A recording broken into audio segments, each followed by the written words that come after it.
What's going on, everybody? Here we are. Last session, day one, OpCon 2020. And I don't know about you, Ross, but I'm still pumped from our earlier session with Hughes and Q's. Like, it was a lot of fun to play that on stream and then carry that into 5 o'clock trivia. And here we are at 6 o'clock with our last trivia set. I'm just, dude, if every day is going to be like this, let's do this all year round. It's going to be great. We'll just keep the power running and it'll be fantastic. We'll point this out, whether you're watching it live or you see it on the VOD. I do believe Ross is in his third location of the day. I mean, it wouldn't be a convention if you're not traveling around, right? So here we go. But Houston Q's was fantastic. I thought some of the clues we had were super good. The avocado one was really slick. I wasn't so sure after I said it. I was like, oh no, there's like so many colors in an avocado. It's got that gradient to it. Like, and that happens all the time in that game, right? As you say something like watermelon, people are like, the green part, the red part, the white part of the rind, the seeds. What are you talking about? Or that whitey or red color that's kind of in between the rind. That's very watermelon. Oh yeah. Yeah. Bubble gum. That was a good one too. Oh, hey, it put us in the right. It really did. So we'll play that again later on in the week. You can see tomorrow's schedule is up on Facebook. If you want, you can share those links. You can join us tomorrow where we're going to play Blank Slate. Will be our 5 o'clock game. We're going to start the day tomorrow with Geek Out Disney at 9 and a really cool panel that we're going to have at 1 o'clock. Classic games for a modern gamer. Really excited about that because when we're talking about the ops portfolio, you have a plethora of games, and it's not just these cool IPs, but you've also got, like, I mean, for God's sakes, you've got Risk, but you've got Risk with Game of Thrones. Yeah, I mean, could you put any two games together better? No, I don't think so. It's funny because you bring up the Risk Game of Thrones thing too, and I'm just going to. I've been here for a hot minute, but like when you open it up, it has like the Westeros board, and that's really cool, and it has all the pieces. But there's a whole other board because it has the other country that's over there too, and you're like, what table could fit all of this on it? So that game is massive. Go in the garage and get the extra 2 6-feet tables. We're gonna need them here in the living room. Yeah, 100%. So this our last session today is going to focus on a whole umbrella's worth of games, and I honestly don't know where to start. I've got 5 little boxes and one really, really big box sitting here in front of me, and I'll show you what I'm talking about. What's sitting on my table right now? These are all Trivial Pursuits. Yeah, it's a whole bunch. This is a trivia-gasm, dude. Which is cool. I mean, like speaking of classic games, we get to do. I mean, this is a perfect time to like quiz your fandom, right? How many things do you know? I really love that we do these bite-sized boxes too, right? Because we have all these ones here, but we do a whole bunch other as well, like for national parks and horror. It goes on and on. So, and it's always kind of fun when it's internally. It's like, okay, who knows these questions? We kind of go back and forth on who knows different stuff. So it's kind of fun that we get to do this. So this is a good question. Do you guys have like a collective brain think when you're writing the questions for these? I mean, so are you sitting down in like a session and writing together what the questions should be for Trivial Pursuit for like Rick and Morty or Bob's Burgers? Pat? I wish. What we do actually is we have a really good team of people we rely on that write the questions for us.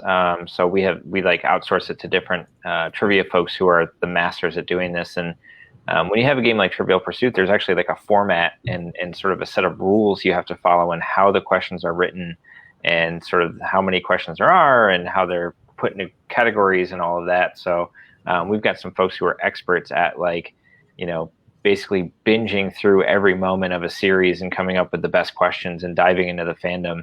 And then when the questions come back, we have to proof them all. So we have to make sure that they all fit. And it's always funny, as Ross said, like, I remember when Rick and Morty came back and we were like, all right, we got to proof these. Who are the Rick and Morty fans? And Casey, who's my supervisor, and I are both like, all right, we got this. And about halfway through, we're like, I don't know on this one. Do you have any idea? We had to like go call up an episode and check it because it was just like, no matter how big of a fan you are with 600 or 1,800 questions in the big box, there's going to be something in there that stumps you, which is always fun to see the super fans kind of go, wait a minute, I don't know. Now, when you're proofing it, does it actually have like the question and on your proof sheet what episode and where it came from, so you can go back and reference that specifically, or is it like, all right, I think that's episode 72? So in some cases, we'll have like source material, like where did you pull this fact from, so that we know we can go back and watch it. I think when we did Rick and Morty, it was in the 3rd season about. So for those of us who are fans, it was sort of like, oh, context clues. That's like episode 2, season 2. Like you just kind of know. And then with like some of the other ones upcoming, it might be a show with like 15 seasons, and you're kind of like, oh man, I don't even know where to begin to look. So it's helpful if we have some reference to go back. And then of course we have our partners, right? So whether it's Nickelodeon or WB, we can always go to them and double check something and make sure they're good with it before we send it out. Which on that, it's always surprising because like we know, like we're all super fans relatively for our own different fandoms, but when you talk to the licensors and them, man, they know their stuff. Like it is really impressive. Like the person that's in charge of whatever thing they have, like you are definitely the czar of that IP and you are the lore master. Congratulations. It's always impressive to kind of see that kind of thing. Yeah. The IP czar. I like that. You've got really cool things to work with, and you have very individual fandoms that go behind each one of them. So you do need a czar for that. Oh, totally, right. And I think what's really fun too, and I love bringing this up. So like, there's the Bob's Burgers one right there, and that's all new art for that too. They did a fun thing where they get to draw the family, and they're doing that. So as we're playing around with these different licenses, it's fun to see how people get involved on their end and go from there. I'll tell you what. Let's start with Bob's Burgers. I mean, there's no better place to start than where we are. I feel like Bob would groan if he has to answer questions about himself right now, right? Like, are we gonna do that? I can't even do his voice. John Benjamin's voice is so unique, right? Like, Jeremy, can you do it? I can't. Yeah, I was about to say. I'm not even going to embarrass myself to try. I know. I was like, I can't even try to get that groan going on. It's so funny. So it's funny we're doing Bob's, because my favorite cosplay I love seeing around Comic-Con is any kind of Luis cosplay. Because there's always, even when it's giant dudes wearing the green dress and the pink hat. There was a couple of years ago where I was walking by on my lunch break, and I ended up finding like 5 Luis that were all walking together, and they weren't even like, they didn't come together. They were just random people that had happened to meet that day, and were just roaming the halls together as Luis. And I'm like, this is wonderfully Comic-Con. So I was gonna say that's something you only find at Comic-Con. Yeah. It's that con culture, right? Oh, we're wearing matching outfits. We're gonna work together now. We're now best friends. Yeah. Wait, you like what I like? We're now friends. Yeah, let's do it up. Cool. So the fun thing about our bite-size Trivia Pursuits we have here is they're in that nice 600 question boat, and they come in that really cool tub, which is a nice piece from a larger Trivia Pursuit of that part of the pie, right? And then it has the cool dice that goes along with it, so you can roll it and ask those questions. And then it's got the nice fat stack of questions we have there. So we got a blue one. Are we going to get asked a blue question? You better believe it. As soon as I get this deck open, I'm about to leash on you, because honestly, this is a show I know nothing about. Oh, really? Oh, I love Bob's. I have seen a few episodes, but I was to the point in my evening where there's not much I can recall. That's fair. I mean, I will say the first Bob's Burgers episode I did watch was the crossover one they had with Archer. Oh wow! And then I was like, oh, this is pretty funny. I should watch this show. So, all right, give it a quick shuffle. Here's your blue question. Interesting. What late 2000s British drama series is Bob and Linda's favorite TV show? Winthrop Manor based off of? I got to go Downton Abbey. Downton Abbey. Let's go. Nice. Oh, we have a buzzer. We have a buzzer. Of course, we have a buzzer. Come on. You don't think I was gonna? Oh, I know. I was like, of course, we're gonna have a buzzer. That's great. I mean, if you don't like that, I can always give you a bell. It's just more generic. Oh no. Buzzer's good. It's all good. Also, if you're in chat, you are more than welcome Please to do. shout what the answer is if you think you know it. If you're a Bob's fan, Well, then please drop it on me because I want to hear your fandom. All right, ready for another one? Let's do it. Let's give it a roll. Get an orange one this time. Who said rich people are funny? Must be all the money in their pockets or their big, rich, golden wieners. It's probably their wieners. I'm going to go with Linda Belcher. Wow, nice. Yeah. You guys are 1 for 1. All right. I'm in on that. Green. Ooh, this is going to be a hard one. I can already feel it.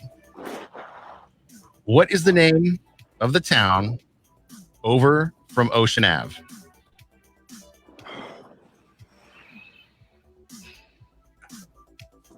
I can't recall the name. Pat, I know I know the episode where they go. I just can't think of the name here. You know what's funny is my brain is just going Shelbyville. Wrong animated show. Pat, you gonna help him out? It is Bog Harbor. Oh, okay, here we go. That's funny. Ooh. Now the yellow one. Okay.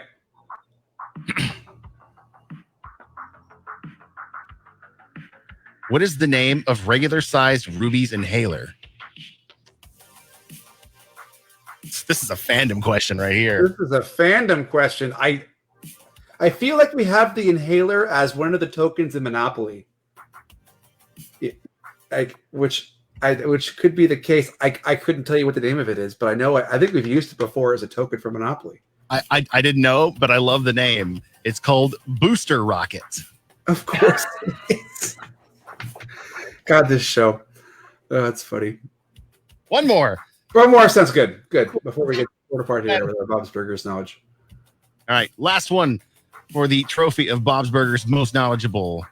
Beef Squatch makes a return for what late morning weekend meal?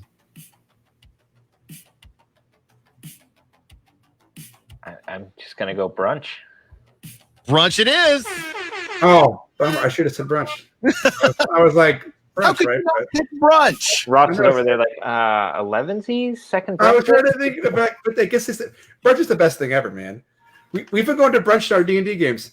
That's how good brunch is. All right. What are you feeling next? Let's get some more games up on the table. Cool. So we've got on the board there, we've got what, Rick and Morty, we have horror, we've got Golden Girls, we've got Harry Potter, we have SpongeBob for the ones that you've got there. Along with that, which not included, we have a little bite size Harry Potter 1-2.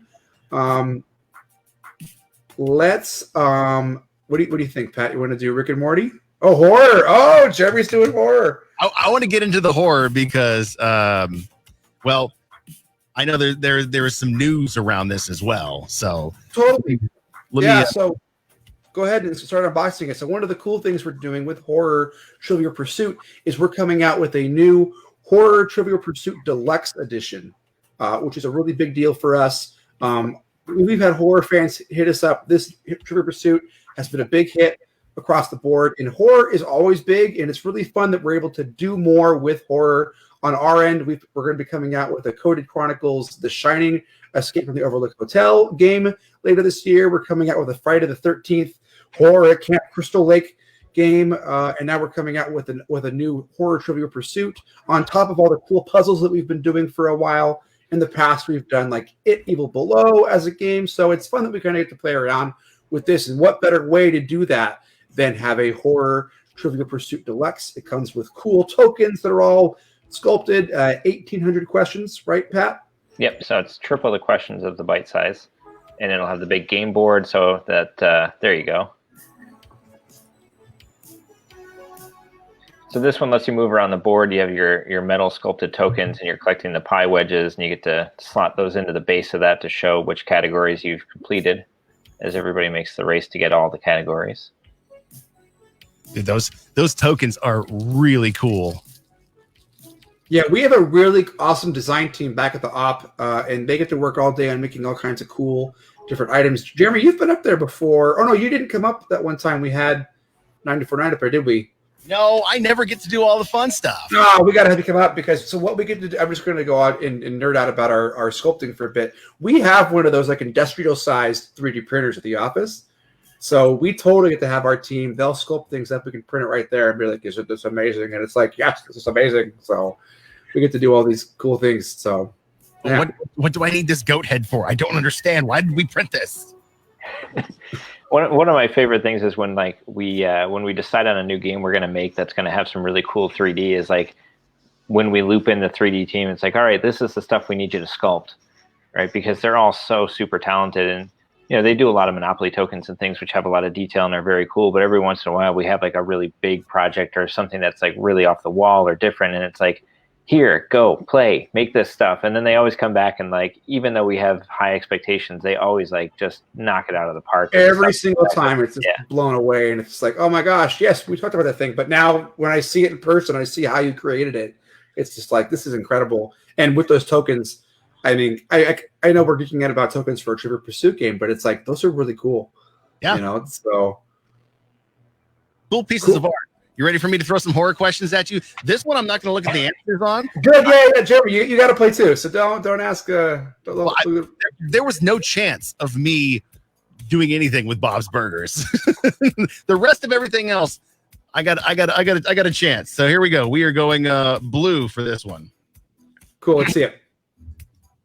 What horror legend played Samson Dustin in the opening scenes of Hatchet 2006? I'm not a horror guy. I'm not gonna lie, so I have no idea what that is.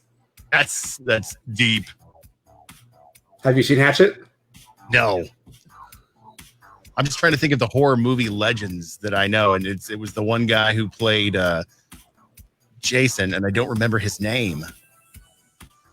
Nope. I'm wrong. Oh no, it was Freddy Krueger. It was Robert Englund. Oh, look at that, man. Well, now our dreams are going to get haunted. So it's great. That's all I wanted was to go to bed thinking about that. You should. God, I can remember those movies back when they came out. Just a scare the ever loving out of me. Was that an auto bleep? I got one. Told you. I got all the buttons over here. Yeah, you do. I'm just constantly impressed with the whole setup. It's great, man. I really want to know how we get the buttons. Like, I need these for Zoom meetings. Called Go XLR. It's a little streaming thing I got. That all right. Funny. We got an orange one. Ooh, this will be good. Which of these actors was not Carrie 1976? Not in Carrie. John Travolta, Sissy Spacek, Amy Irving, Julianne Moore. See, not in. Sissy Spacek would have been like 6. I don't know. I'm gonna go with Sissy. I'm gonna go with John Travolta. John Travolta? That's what I was thinking too, but I feel like he's probably in there somewhere. He probably is. All right. Answer. Julianne Moore, although she could appear in the 2013 remake of the film. Oh well, that's a good question. That's like a deep dive on the fandom. Oh man. See, when I thought about it, I could see her in that. I could see her in that movie. That's why I couldn't think about Julianne. Because you can, because she. Oh, that's good on the game. That reminds me of that Batman question. Have you seen it floating around the Trivial Pursuit one? Which of these actors has never played Batman? And the choices were like George Clooney. What was it? Michael Keaton, Ben Affleck, and one more. But at the time the game was printed, Ben Affleck was the answer. Oh. And then they cast him as Batman, and they were like, I just imagine somebody writing that question going, there's no way Ben Affleck will ever be Batman, so we'll just put him in as the right answer. And yeah. If I was him, I would find that, sign it, and frame it. Yeah, that no would be, crap. Yeah. It's funny because I mean that just shows how these games they will have to change at some point. I mean, because things happen. Things change. Oh yeah. Well, and it's why it's fun we get to do all these new ones too, because like if a SpongeBob would have come out 5 years ago, it wouldn't have as many questions as it does now. You know, that show's still going strong. So, speaking of, we're decking SpongeBob next. Let's get through 2 more of these horror questions. That's good. Let's do it up. Then we're going to chop it up. Oh, the guest finally came in. Michelle throwing in John Travolta. A little too late. Must be the Facebook delay. All right, we've got a red one for this one. At the end of Don't Breathe in 2016, is the villainous blind man dead? Well, if he's the bad guy, I hope so, but he's probably not. I'm going to say no. I'm going to say no, too. It's always no, right? There's always that, like, you got to have the sequel. Hand twitch or the eye open at the end. Yeah. It's no. I vaguely remember watching that movie. Vaguely. All right. Ooh, purple one. We haven't got one in this. Ooh, purple. All right. Actor Jeffrey Combs played what character in Reanimator from 1985? No.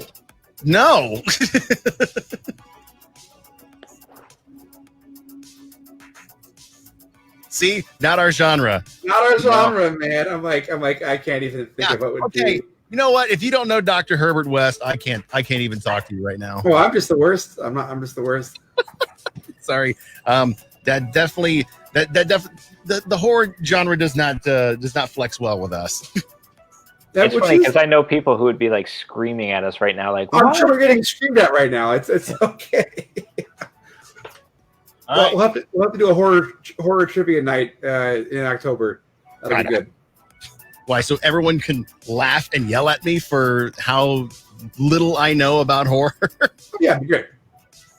So let's talk about our next one. We've got SpongeBob on the table right now. I'm gonna unbox that one. How was working with the SpongeBob people? I mean, getting the IP for this, I imagine, was really cool. Did you get to interact with the writers and the characters while you were developing this and other games? So for SpongeBob, we work with the Nickelodeon product team primarily, and they work through the various folks involved with the show for approvals on character things and content. But they're a great group to work with. They're super fun, and like what I appreciate about SpongeBob as a team is like they get all aspects of their brand, right? So they know that there's like the fandom that comes from kids who watch the cartoon, and then there's the fandom of people who watched it as kids and are now like using the brand as memes and like sharing it on the internet and kind of reliving it in a different way. And they embrace both sides of that. So that's a really fun thing to be able to say, like, you know, because some brands will say like, oh, we don't really acknowledge that like internet culture part of our brand. And SpongeBob is like, no, that's part of what SpongeBob is too. It's the cartoon and it's the memes and it's everything in between. How many SpongeBob memes have you seen, Pat, in the last month? Oh, for work. For work, hundreds. Yeah. Yeah, that's been a weird project that I've had to look up a lot of SpongeBob memes lately. Why? For reasons to be revealed at a future date. Sounds like something's in the works to me. Yeah. All right. King of the Krabby Patties. Let's see. Orange. I love the cards, by the way. I'm going to show the card that I'm not. You have to. So it's so cute because SpongeBob is just adorable, right? So it has that fun. All the jellyfish are on there. It has like the playing around stuff, and like as Pat was saying, like there are different fandom groups within its own brand because it's been around for so long. I mean, like remember when everybody was getting ready for SpongeBob for the big Super Bowl push last year, right? They were going to be included in the halftime stuff. So it's just really neat that they've been kind of rocking and rolling with that. So let's hit it up. Oh man, we don't know SpongeBob. I really wish on this card we would have rolled blue. We'll throw blue in as a bonus after we get this one. The orange. Which sophisticated TV show that Squidward enjoys is replaced by Guitar Lord? Oh man, I don't know. I don't either. That Fab and Fancy. Here was the blue question. Okay, here we go. We got who lives in a pineapple under the sea? Oh, SpongeBob SquarePants. Why can't we get the easy ones? I was ready for that, kids. Apparently, I'm rolling dice tonight like I rolled 20s and 1s last night. On the yellow side, what water city do SpongeBob and his friends live in? Oh, Bikini Bottom. There we go. Now we're This is good. I love these. This is great. Give me something. Yeah, there. See, Michelle knows. It's SpongeBob SquarePants. Here we go. Next one. Red. Ooh, what type of music do the wild jellyfish play while partying in SpongeBob's house? Oh man, I feel like they play heavy metal. Oh, see, I was gonna say techno. It has the crazy lights that are going on. It has the crazy light stuff, but I'm probably wrong. Dubstep. Let's just go with that. Yeah. I guess rave. So between techno and dubstep, we'll give that one half. I lose. That's for sure.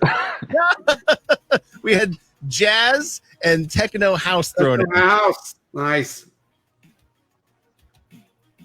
All right, another red one. All right. What song plays as SpongeBob and Gary return the wild jellyfish to their home? I Will Always Love You. I was thinking on the road again, but yeah, that works too. I don't know. I'll go Country Roads just to really. We're so bad at this game. Jellyfish Jam. Oh, I mean, what else would a jellyfish play? that's a good point. All right, give me another one. We'll throw another game in here because I want to watch this big one too. Let's do Rick and Morty. Did Rick and Morty next? All right. Last question. What type of wheeled transportation does SpongeBob usually use since he can't drive? Oh, wheeled transportation. I feel like he has a wheelbarrow for a lot of stuff. I can't picture him on a bike, or I'm going to say unicycle. Let's see if I had to take a guess. What would he have down? I'm going to say you're probably right, Ross. I'm going to say it's probably a wheelbarrow, and it's a unicycle. Oh man, Pat. Slaying it. You got to watch out for this guy. He's trouble. I know. I know nothing about the scary stuff, but SpongeBob, that's my jam. Jellyfish Jam. I'm a grown up. I don't know. You get paid to do what you do. Oh, Lockie got it. Lockie nailed that one. Unicycle for the win. Unicycle, great. Yep, 2 unicycles on that one. Now, Rick and Morty. Now, this is where you guys will show me up again because, again, the only time I ever watched Rick and Morty, I was not of sound mind and body. You were totally focused. I was focused on other things. Just kind of keeping the room from not spinning was one of them.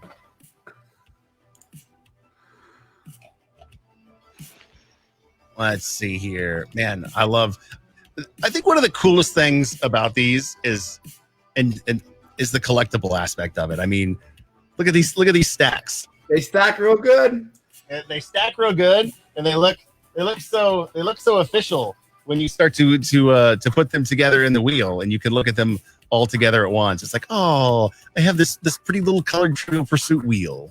It's super good. It's super fun. They stack well. The art's great. I like how they're getting pulled into the portal there, right? So Pat also was the lead designer for Rick and Morty Risk. So let's see how his Rick and Morty knowledge goes here. How is it going about doing Rick and Morty Risk? I mean, what is the premise of that setup? Yeah, I mean, anytime you do a Risk, right? There's 2 main things. It's the map and what are the 5 factions that are warring with each other. So for the map for Rick and Morty, it's actually like a map of the whole galaxy. So you have different planets broken up into regions, and then you've got like the Citadel of Ricks and things like that broken up into locations. And then we pulled factions like the Robot Dogs from an episode and the Gazorpians from another one, and kind of put them all together. And then it has like some added features which are really fun, like we thought like any team playing as Rick and Morty was too powerful. So they're sort of non-player characters who move around the board, and Rick's ship is bouncing all over and opening portals that you can use to like attack other people. So you can like go through the portal and sneak up behind them. So it adds a lot to the game. It's pretty goofy, but it's a lot of fun. All right, get ready to own both Ross and I as we throw some cards down. It's a lot of pressure. Blue. I'm going to screw some of these names up so bad. Let's do it. Name of the Gromophyte Customs Guard Morty shot, thinking he was a robot. Gromfloite? Gromflamites, yeah, they're the sort of government bug characters. Oh, that's like the first episode, right? Yeah, it's the one with the seeds where they're trying to get through the airport security. I need the seeds, Morty. I need the seeds. And Rick tells him it's okay to shoot the guy because they're all robots. And then what was his name? Oh, but the guy yells it out too, and he holds him in his arms to tell my kids I love them. I'm gonna go generic. I'm gonna say Larry. I don't remember. Steven, maybe. I'm down with the Steven, maybe. Steven, maybe. It was Glenn. Glenn! It's okay. He was just a government robot, man. It's all good. I should have known that one because that was the episode that I saw. I remember when we went through these when they came back from the writing team, and it was one of those. There are some deep cuts in this box, so good. Yeah. Oh, here this may be one on the red side. Who is the girl in Morty's math class that he has a crush on? Jessica. It's Jessica, yeah. Oh yeah, that was an easy one for you. Jessica, it is for 300 points.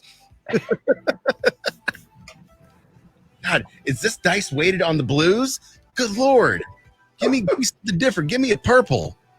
How many dream hours did Rick and Morty hide from Scary Terry? Oh,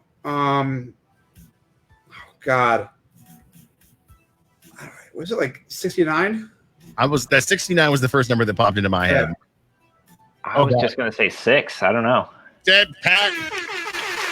Slaying it. Just 6. We were halfway there. Locky tossed 24 in. You were closer than we were. Nice. All right. I'm gonna pick it. I'm not gonna roll this dice. I'm gonna pick a different category. That sounds good to me. Let's go to. Ooh. How do Rick and Morty travel from dimension to dimension? Where's Portal Gun? There it is. Portal Gun it is. Portal Gun for the interdimensional portal device / portal gun. Oh, I just got real sad that we're not going to be able to go to the Rick and Morty thing in the back of Comic-Con this year where they always have like the giant food truck and stuff. Oh, that was the one thing that was missing from this year was the appearance of the Rick and Morty truck at Modern Times because it always stops there. It always stops there for sure, right? Yeah, and the big Jabba the Hutt thing they always bring down. It's all good. Ooh, here's a good for you. And this is going to test Pat. What was Beth's profession? What is Beth's profession? She's a horse doctor. Yeah, she's a horse surgeon. Oh, sorry. Horse surgeon. Very specific. Horse surgeon for the win. That's the doctor, right? So it's okay. Here we go. You're close. Oh, all right. This one you should both fight over. Whoever gets it wins. What did Rick use to enter people's dreams? Oh, it's not the Inception. It's that thing from Inception. If you want to think it's what it is, Rick or Morty, it's that thing from Inception, Morty. Yeah, he has a name for it, right? But it's like the briefcase. Very specific. I thought I just called it that thing from Inception. Dang it! I can't. The brain dream doer thingy. Dream Inceptor. Dream Inceptor. There we go. Okay. All right, one more, and then we're moving on to another stack. Sounds good. This is an easy one. What color shirt did Rick usually wear under his lab coat? Teal blue? It's teal, yeah. My friend. Light blue. Mint green. Mint green is the answer. Maybe we should go back to Hughes and Q's. I was going to say that's one of those like I might debate that one. Let's fight Well, it. now I get to say Rick's shirt for the clue sometime tomorrow, and that'll be good. So. Here it comes. I wanted to figure out how to do a Randy Savage clue. If I was going to have one more go after Pat, I would have said tank top for the first one. Good, because Jack kept putting the action figure there. Oh my God, that's right. Macho. Oh yeah, brother. Let me tell you. Oh, see, even Lockie shot blue into that one. Yeah. There we go. Because it looks blue. It does. I totally tried to cheat, and I tried to look at the cover and realized that he's facing down. You can't see it. Right. All right. Do we want to try Golden Girls and embarrass ourselves with how much we know about B of the girls, or do we want to? I am not a Golden Girls thing. That being said, I have enjoyed reading the Golden Girls D&D, like little Tumblr short that somebody made. But wait, no. Yeah. Somebody actually did a Golden Girls D&D. I'll have to send it to you. It's pretty cool. There's like a fan D&D for just about anything. I love somebody invented a Muppet as a species, so you can like play as a Muppet in your D&D campaign. Stop it. They have religions. Like one of the Muppet religions believes that they're all controlled by a mystic hand. I was like, that's just wrong. Oh yeah. So since we were talking about it, Ross brought this, and we were just finishing with Rick and Morty. Rick and Morty. Yeah.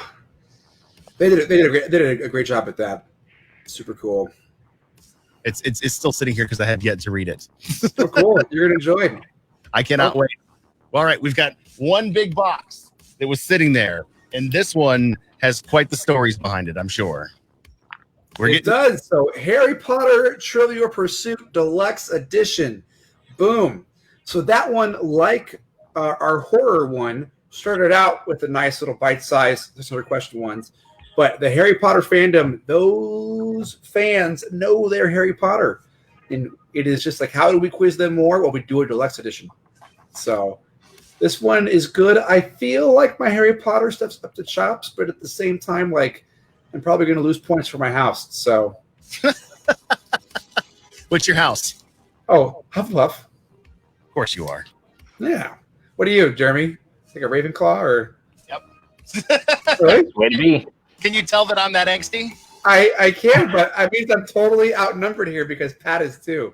Oh no! All right, I'm gonna throw it on the cam so we can see the box. Do it up. All the real cool stuff. You'll have to tell me about putting it together as I'm opening it because I'm gonna be off mic slightly. Sounds good, Pat. You want to walk through it? Yeah. So this is going to be like what we saw for the preview shot of the horror one, where you've got the expanded gameplay, 1,800 questions, so triple the questions of a pocket size. You've got your full game board and the nice gold leaf on there. Oh, yeah, that's great. And so this is going to have your traditional wheel with all the categories on it. And then, of course, you're going to have the sculpted pieces like what we saw for horror. Look at those guys there. Yeah. Yeah, they're the various animals that represent the houses. So there's your badger for the Hufflepuffs. Yep. And you've got the Slytherin, you've got Gryffindor, you've got the lion.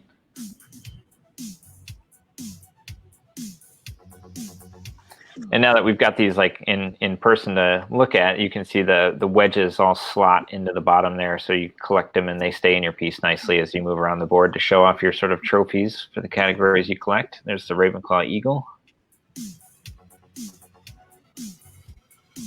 Is that dice metal too? You know, I can't remember if it's just metallic or if it's actually metal. It's metallic.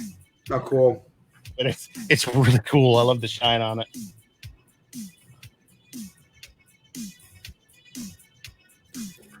This soundtrack is really good. I know.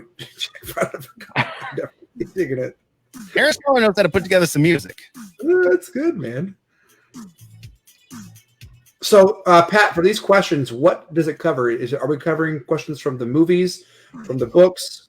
So we work with WB, so a lot of our stuff is film centric. But this certainly serves the full fandom of Harry Potter. It's always funny. Like I actually feel like Ross, we might have a chance to do okay because our super hardcore Harry Potter fans from The Office aren't playing.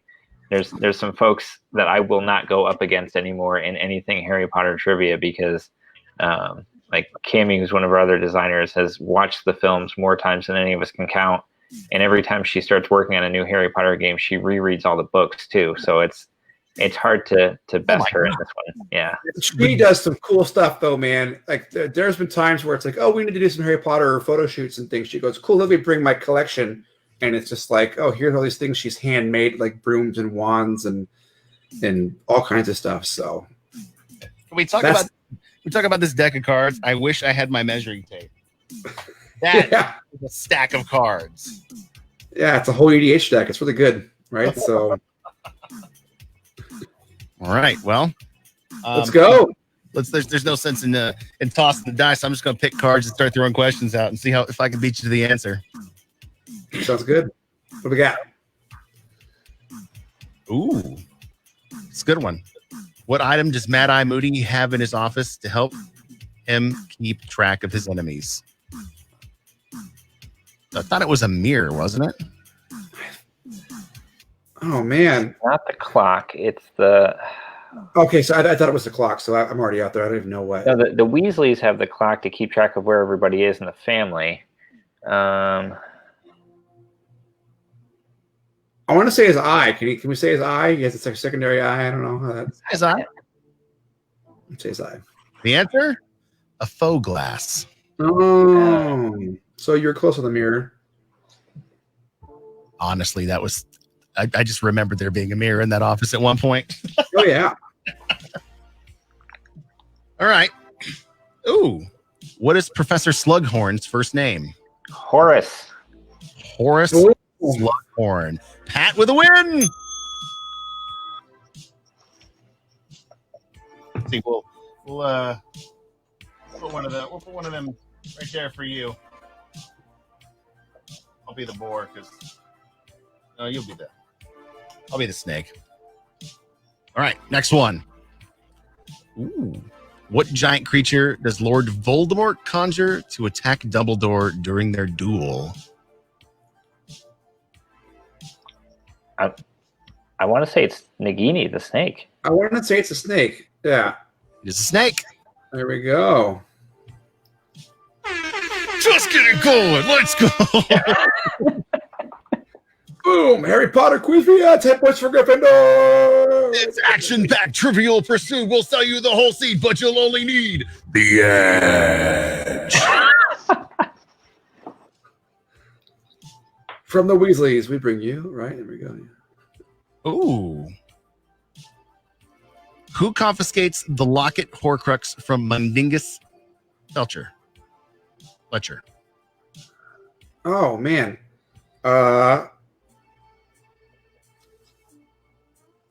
Who is that? I want to think it's wait, because it gets confiscated by one of the teachers, right? Mm-mm. No, I'm picturing it's 12 Grimmauld Place because Fletcher's not a student. He's like that sketchy guy who's kind of part of the Order of the Phoenix. I'm going to say Creature, the house elf. Oh, I could see Creature. Oh, we got a Lockhart there. I like Creature though. You're gonna kick yourself. It was Dolores Umbridge. It was a teacher. Oh man. I thought it was a teacher. I was like, I'm pretty sure it was a teacher. You can't tell me it's not a teacher. I know it's a teacher. Yeah, it's okay. Pat was leading me astray. Frey Ravenclaw, you buddy. Yeah. My heart. What protective enchantment does Hermione use on their campsite to protect them from hexes? Every one of these questions just makes me want to watch all the movies all over again. Alexius Campius. Protego. Protego sounds really good. Also sounds like an Italian dressing. I'm bad. I can't guess that. What do we got, Derby? Salvio Hexia. Oh, I had the Hexius part right. I was trying to go through in my head all the cards from Hogwarts Battle. I was just going to the same thing. It probably isn't some kind of area control one, though, right? Yeah. Can I just say how cool it is that you actually put the wand motion on the cards for each one of those? That was a lot of research on Cammy's part of like, because some of them they had official ones and others they didn't. So she had to go through the films and watch and then like see what the actors did and then draw it. And then we had to submit it with the scene to prove like that's the right wand motion. There's so much that goes into this. It's ridiculous. The effort you put into each one of these games is daunting if you look at it as a whole. But I guess when you take it piece by piece, it's just another day at the office. It's pretty. So does this one also have? What is the age limit on this one? I just want to see if they're all the same with the Harry Potter games. Let's see, 2 players, ages 8+. Okay, so this one isn't. This one's for people before they get to Hogwarts, then, right? So, because it's usually 11 up for a lot of our Harry Potter games, so that makes sense. Ooh. At which London railway station does Dumbledore meet Harry? Oh, King's Cross. King's Cross. No. Oh. Really? Surbiton? Surbiton. Surbiton. I thought it was King's Cross too. Look at that. All right. I think we got one more. Sounds good. Ooh, this one, easy Pat win, I'm going to call. Name 5 members of the Order of the Phoenix that must come to the rescue in the Department of Ministries. Oh, we've got Sirius, Molly Weasley. Wow. I'm drawing a blank. I'm picturing like I know Bellatrix was there, but she's not. She was fighting the other side. You got Sirius. So no Molly Weasley? No, sir. Is it? Oh man. Oh, she's at the Hogwarts battle at the end. She's at the end. Arthur Weasley? For you to No. Tonks? Yep. Tonks is for sure. And then, oh my God, why am I blanking on his name? The werewolf. Lupin. Yep. One of them is easy. One of them is a stretch. Is Mad Eye there? That's the easy one. There we go. And then, it's I want to. Is it the other Weasley brother, the one that watches the dragons? No. Kingsley Shacklebolt. Kingsley. Yeah, sure. Which Kingsley's like one of the best cards in freaking Hogwarts Battle, man. He's good. I love Kingsley. He's an underrated character, dude. He's totally underrated. Honestly, I didn't even remember who Kingsley was until you actually, put him in a card that made me think. He has that great line though when Dumbledore escapes. He's like, "You got to admit, the man's got style." It's like he's just like so doesn't care. Like Dumbledore, he's gonna do his thing. That's so funny. Leave him alone. Well, gentlemen, what a amazing set of games you have in Trivial Pursuit, and this doesn't even scratch the surface in terms of the IPs and the other games you have. Just a couple that might be out there that are worth checking into if you're fans of anything. All this stuff, right? So what's really cool is it's great. We went over a nice handful of the Trivial Pursuits that we have available. We have more coming out this year too.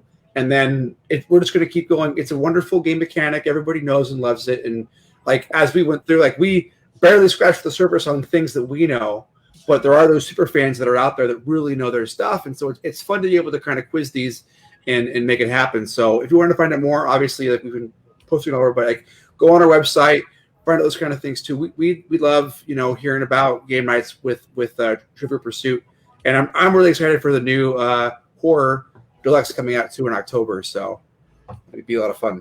You're excited, and I'm terrified. So I mean, I'm not going to be good at it. I'm just glad people are going to get to do it. So it's going to be. But that's game night. You don't have to be good at the game. You just have to have fun. 100%. Day one has been fun, gentlemen. We're going to wrap things up here. Tomorrow morning, we will be back at it bright and early, 9 a.m. Pacific time with Geek Out Disney. It's going to be good. This will be my first playthrough of it. I want you to be there too. Join us tomorrow. 9 a.m. Pacific. We'll see you whether you're watching on Facebook, whether you're watching on Twitch. Have a great night. We'll see you tomorrow. See you there.